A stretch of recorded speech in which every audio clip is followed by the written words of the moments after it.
Sa DPWH, titignan po natin kung ano action po magagawa po. Kahabaan na yan, naipon na talaga yung tubig po dito dahil lubak-lubak na gawa po yan ng mga truck na dumadaan dito at nagtatambak doon sa ating ginagawang housing. National project naman po yan. Pabahay po ng ating Pangulong BBM. Kaya hinayaan po muna natin sila na tapusin yung kanilang magpatambak kaya nung tag-init. Dapat gagawin na po ito pero naantala po kami dahil nga may kinusap sila na wala silang dadaanan. Pero ngayon, sobrang na po yung panahon na binigyan sa kanila. Panahon ng kagulan na, ayaw natin abutin tayo ng bagyuran. Tayo naman ang gagawa po nito para masolusyonan na po yung prayer. At masolusyonan.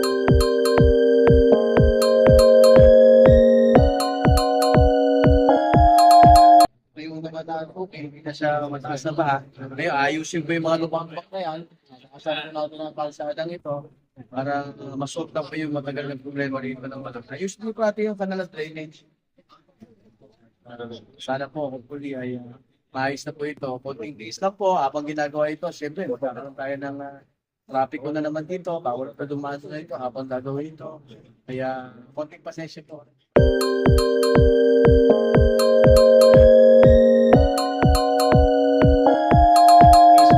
Kababayan, mga kaparangay natin dito. Konti pasensya lang po para sa ayos po natin. Kailangan, siyempre, operate po tayo lahat. No? Mobilize lang po yung ating engineering. Sigula na po ito. For 3 months, 2 to 3 months. Konting phase lamang.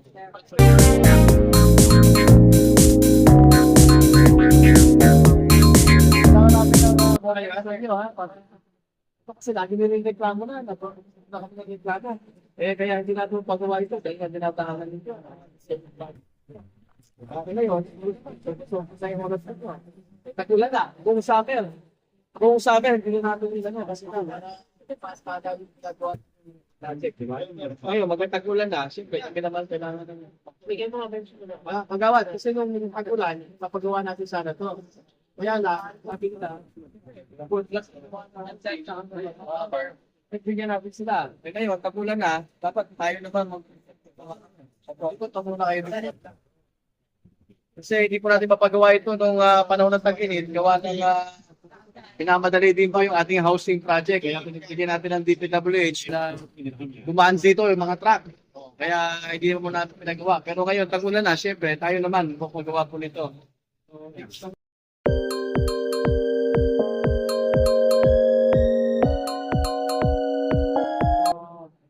Nakaparati ng populasyon ng mga kaya, lalo na po mga kapitbahay natin nakatira po dito sa Barangay Road, sa Barangay San Rafael 2, sa Barangay San Rafael 1 hanggang San Rafael 3. Dahil mga 2 to 3 months daw po, isasara ang kali nito para walang aberya. Magawa po natin sa maayos, dadagyan sa bagong drainage, gagawin ng kalsada para may iwasan naman yung pagbaha rito, hindi po ng tubig, kawawa naman yung mga nakatira po rito.